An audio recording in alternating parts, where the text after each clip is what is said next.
Hey guys, welcome to ABC Cooking, where I'm going to show you the recipes I've learned growing up as an American-born Chinese. Today we're going to be making braised pork belly. In Chinese, pork belly is called wu hua rou, meaning 5-flour meat. Flour refers to layers in this case, so you've got the skin, followed by fat, meat, and then more fat and meat. For now, set aside the pork belly and we're going to cut up the aromatics for the braising liquid. So for the aromatics, that's going to be 2 green onions. Just chop off the roots of those and the dark green tops. We're going to use the green tops for garnish later. Next, we need some garlic. I'm going to use 3 cloves peeled and crushed with the flat side of the knife. And then 3 slices of ginger. You can just leave the skin on for that. You don't need to peel it.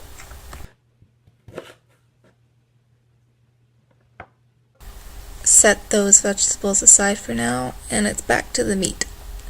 For this size of pork belly, I'm going to cut it in half so it'll fit my pot.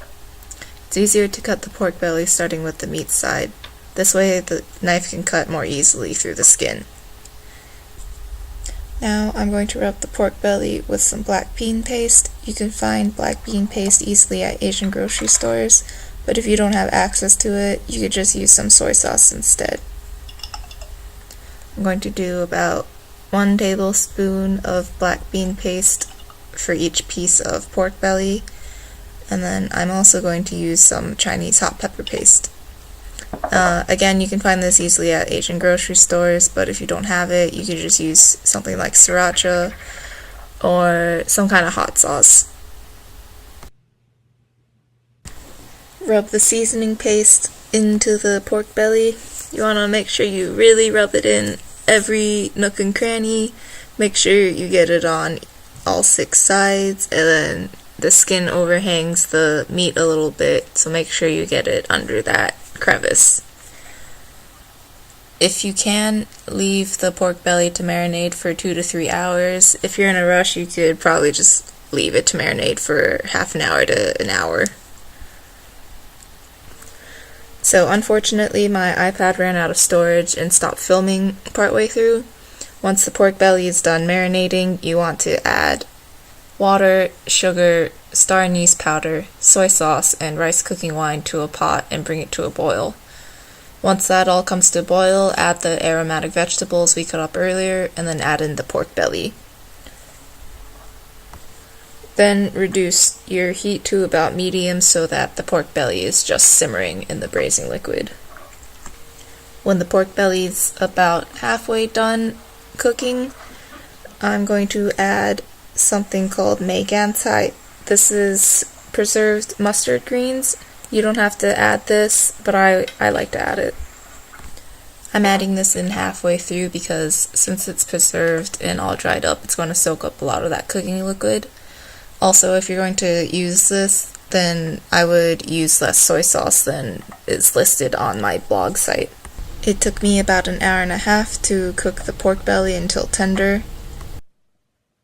You want to cook until it's knife tender, not fork tender, or else it'll be too soft. You can see that when I squeeze it with the tongs, it gives a little bit and it looks kind of squishy. Now that the pork belly is done, I'm going to take it out of the pot and cut it up into pieces. I'm going to cut them into about 1/2-inch pieces. You don't want to cut it too thin or the meat will get cold too quickly. And now that everything's cut up, we're ready to serve. First, I'm going to put the meigancai, the preserved mustard greens, onto the bottom of the plate first.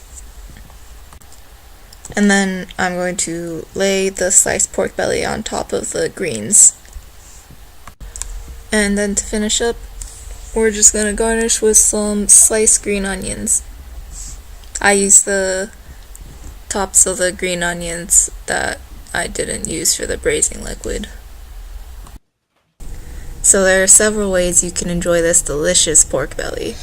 One is to have the pork belly as a side dish with some other side dishes like veggies, and have all those with some rice.